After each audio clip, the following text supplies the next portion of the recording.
പ്രാർത്ഥിക്കാം. പിതാവും പുത്രനും പരിശുദ്ധ റൂഹായുമായ ഞങ്ങളുടെ കർത്താവും ദൈവമായുള്ളവേ, ഈ സമയത്തിന് നന്ദി പറയുന്നു.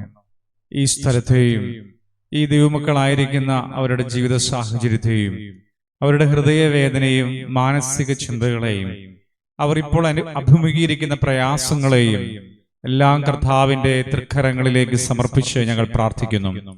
സ്വർഗത്തിൽ നിന്ന് വലിയ പ്രഭയും ദൈവത്തിന്റെ വലിയ തേജസ്സും ഇപ്പോൾ ഈ പ്രാർത്ഥനയിൽ ഇരിക്കുന്ന മക്കളുടെ മേൽ വ്യാപരിക്കട്ടെ.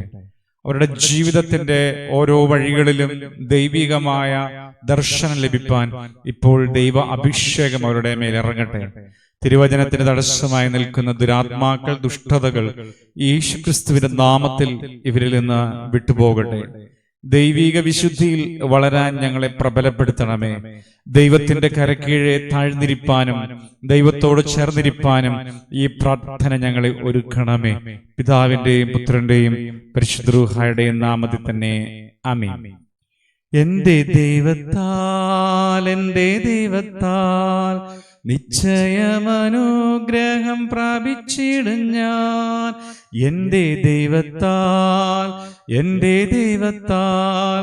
നിശ്ചയമനുഗ്രഹം പ്രാപിച്ചിടും ഞാൻ. തന്റെ വചനം പോലെ ഞാൻ ചെയ്യും, തന്റെ വഴിയിൽ തന്നെ നടക്കും. തന്റെ വചനം പോലെ ഞാൻ ചെയ്യും, തന്റെ വഴിയിൽ തന്നെ നടക്കും. വിശുദ്ധ മർക്കോസിന്റെ സുവിശേഷം 7-ാം അധ്യായം 9-ാം വാക്യം ചേർന്ന് വായിക്കാം. പിന്നെ അവരോട് പറഞ്ഞത്, നിങ്ങളുടെ സമ്പ്രദായം പ്രമാണിപ്പാൻ വേണ്ടി നിങ്ങൾ ദൈവ കൽപ്പന തള്ളിക്കളയുന്നത് നന്നായി. നമ്മുടെ ജീവിതത്തിലേക്ക് ഈ വചനത്തെ പരിശുദ്ധാത്മാവായ ദൈവം നൽകുമ്പോൾ നമുക്കുള്ള വലിയ ഒരു ചിന്തയാണ്, ഒരു തിരുത്തപ്പെടുവാനുള്ള ആഹ്വാനമാണ്. നാം പലപ്പോഴും നമ്മളുടെ നിയമപ്രകാരം, നമ്മളുടെ നിയമം എന്ന് പറയുന്നത് നമ്മളുടെ മനസ്സിൽ ഉരുത്തിരിയുന്ന ആശയങ്ങളാണ്. ഭൂമിയിൽ പല നിയമങ്ങളുണ്ട്. ആത്മീയവും ഭൗതികമായ നിയമങ്ങളുണ്ട്. ആത്മീയത ഒരുപാട് ചേരാത്ത നിയമങ്ങളുണ്ട്. ഗുരുക്കന്മാരിൽ നിന്നും മാതാപിതാക്കളിൽ നിന്നും മുതിർന്ന പൗരന്മാരിൽ നിന്നെല്ലാം ലഭിക്കുന്നത്. ഏത് തന്നെയാണെങ്കിലും ഒരു മനുഷ്യൻ ഇതിനെ ധിക്കരിക്കാൻ തീരുമാനിക്കുന്നു. എന്തുകൊണ്ടാണ് നിയമങ്ങളെ ധിക്കരിക്കുന്നത്? തന്റെ ചിന്തകളെ അവൻ ആസ്വദിക്കുന്നു. തന്റെ ചിന്തകൾ എവിടെ നിന്ന് വരുന്നു?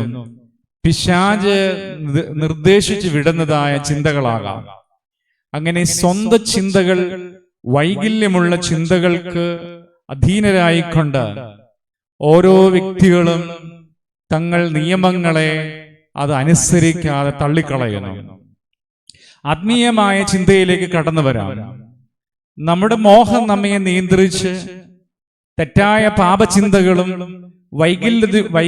വൈകല്യം നിറഞ്ഞതായ ഒരുപാട് മാനസിക ചിന്തകളും നമ്മെ ദൈവത്തിൽ നിന്ന് അകറ്റിക്കളയണം.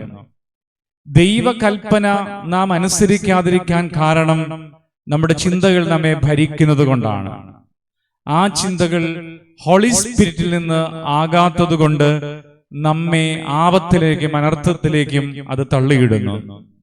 അതുകൊണ്ട് പ്രിയപ്പെട്ടവരെ, ഇന്ന് ഈ ശുശ്രൂഷയിൽ ഇരിക്കുന്ന എല്ലാ ദൈവമക്കൾക്കും സംശുദ്ധമായ ചിന്തകൾ ലഭിക്കട്ടെ എന്ന് പ്രാർത്ഥിക്കുന്നു. നിങ്ങൾക്ക് നല്ല ചിന്തകൾ നൽകുന്നത് ഹോളി സ്പിരിറ്റ് ആണ്. പരിശുദ്ധാത്മാവ് നിങ്ങളുടെ ഉപദേഷ്ടാവാണ്. പരിശുദ്ധാത്മാവിന് വേണ്ടി ആഗ്രഹിക്കുക. പരിശുദ്ധാത്മാവ് നിങ്ങളിൽ വന്ന് നിറയുമ്പോൾ യേശുവിന്റെ ഭാവം നിങ്ങൾക്ക് വന്നു ചേരും. നിങ്ങൾക്ക് അത്യുന്നതനായ ദൈവത്തിന്റെ സ്വർഗീയമായ ചിന്തകൾ നിങ്ങളുടെ ജീവിതത്തെ ഭരിക്കാൻ തുടങ്ങും. യേശു പറഞ്ഞു, നിങ്ങൾ ദൈവത്തെ പൂർണ്ണ ഹൃദയത്തോടും പൂർണ്ണ മനസ്സോടും പൂർണ്ണാത്മാവോടും പൂർണ്ണ ശക്തിയോടും കൂടെ ആരാധിക്കണം. നമ്മുടെ ചിന്തകൾക്ക് അകപ്പെട്ട് നാം ദൈവത്തെ മാറ്റി നിർത്തുമ്പോൾ പിശാച് നമ്മിൽ പ്രവർത്തിച്ച് നമ്മെ നശിപ്പിക്കുന്നു. എന്നാൽ കർത്താവ് നമ്മോട് പറഞ്ഞതുപോലെ നാം നമ്മുടെ ചിന്തകളെ കർത്താവിന്റെ കരങ്ങളിൽ കൊടുത്ത്, എന്റെ ദൈവമേ, നിന്നെ ആരാധിപ്പാൻ നീ എന്നെ ഒരുക്കണമേ എന്ന് പ്രാർത്ഥിക്കുമ്പോൾ നമ്മുടെ ജീവിതത്തിന്റെ സ്ഥിതിഗതികൾ മാറുകയാണ്. നിങ്ങളിരിക്കുന്ന അവസ്ഥ, നിങ്ങളുടെ ജീവിത സാഹചര്യങ്ങൾ, നിങ്ങൾ അനുഭവിക്കുന്ന പ്രയാസങ്ങൾ, ഇവിടെയെല്ലാം മറ്റൊരു മാനം കടന്നു വരികയാണ്. അടിസ്ഥാനം, നിങ്ങൾ ദൈവകൽപ്പന മറക്കല്ലേ, ദൈവകൽപ്പന ഉപേക്ഷിക്കല്ലേ, നിങ്ങളുടെ ചിന്തയുടെ പിന്നാലെ പോകല്ലേ. ദൈവകൽപ്പന, ദൈവത്തെ സ്നേഹിക്കുക, സഹോദരനെ സ്നേഹിക്കുക, സർവ്വതും അതിലടങ്ങിയിരിക്കുന്നു. പരിശുദ്ധാത്മാവായ ദൈവം ഇപ്പോൾ ഈ വചനം കേൾക്കുന്നവരെ ഒരു പുതിയ സൃഷ്ടിയാക്കി മാറ്റട്ടെ. പ്രാർത്ഥിക്കാം. കർത്താവേ, ഇപ്പോൾ ഈ ശുശ്രൂഷയിൽ പങ്കുചേർന്ന സകലരും ആത്മനിറവുള്ളവനായി മാറുവാൻ ഞങ്ങൾ അനുഗ്രഹിച്ച് പ്രാർത്ഥിക്കുന്നു. പരിശുദ്ധാത്മാവായ ദൈവമേ, അങ്ങ് ഈ വചനം കേട്ട മക്കളുടെ മേൽ ഇപ്പോൾ ഇറങ്ങി വ്യാപരിക്കുന്നതിന് നന്ദി പറയുന്നു. യേശുക്രിസ്തുവിലേക്ക് തന്നെ സമർപ്പിച്ച് വിശുദ്ധിയോടുകൂടെ ദൈവകൽപ്പന അനുസരിച്ച്, വചനമനുസരിച്ച് ജീവിതത്തിൽ വിജയം നേടുവാൻ ഈ പ്രിയപ്പെട്ടവർക്ക് അഭിഷേകം കൊടുക്കണമേ. ഈ ശുശ്രൂഷയിൽ പങ്കുചേരുന്ന ഈ മക്കളെ ദൈവം ഉയർത്തണമേ. ഇവർ അനുഭവിക്കുന്ന പ്രയാസങ്ങൾ, വേദനകൾ, അവിടെയെല്ലാം ഞങ്ങൾ സമർപ്പിച്ച് പ്രാർത്ഥിക്കുന്നു. പരിശുദ്ധാത്മാവ് ഇറങ്ങി പ്രവർത്തിക്കണമേ. യേശുവിന്റെ രക്തം കൊണ്ട് ഇപ്പോൾ ഈ മക്കളെ കഴുകണമേ. ഇവർ ശുദ്ധിയുള്ളവരായി മാറട്ടെ. ദൈവത്തിന്റെ അനുഗ്രഹം ഇറങ്ങട്ടെ, സ്വർഗീയ തേജസ് ഇറങ്ങട്ടെ. സകല പൈശാചിക ബാധകളും ബന്ധനങ്ങളും കെട്ടുകളും യേശുക്രിസ്തുവിന്റെ നാമത്തിൽ, കർത്താവിന്റെ യേശുവിന്റെ രക്തത്താൽ ഇപ്പോൾ ഈ വചനം കേൾക്കുന്നവരിൽ നിന്ന്, പ്രാർത്ഥിക്കുന്നവരിൽ നിന്ന് വിട്ടുപോകട്ടെ.